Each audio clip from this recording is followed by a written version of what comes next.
Good morning. Yan o, ang tatay ko nagdidilig.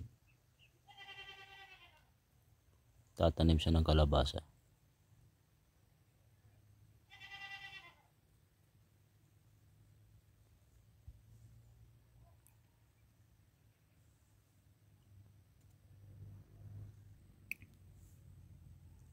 Dito naman sa part na ito ay hindi pa nalinisan.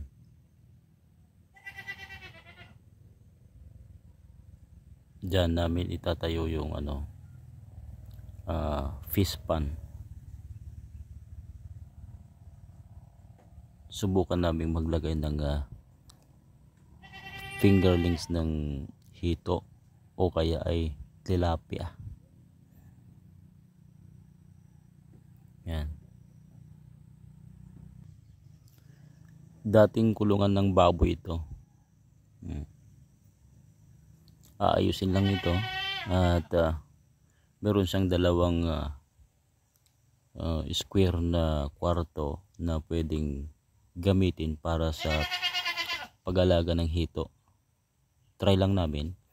Meron namang magbibigay ng fingerlings na hito.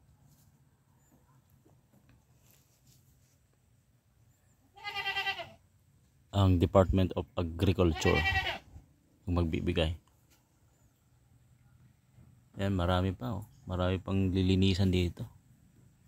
Itong poultry nga hindi pa naasikaso.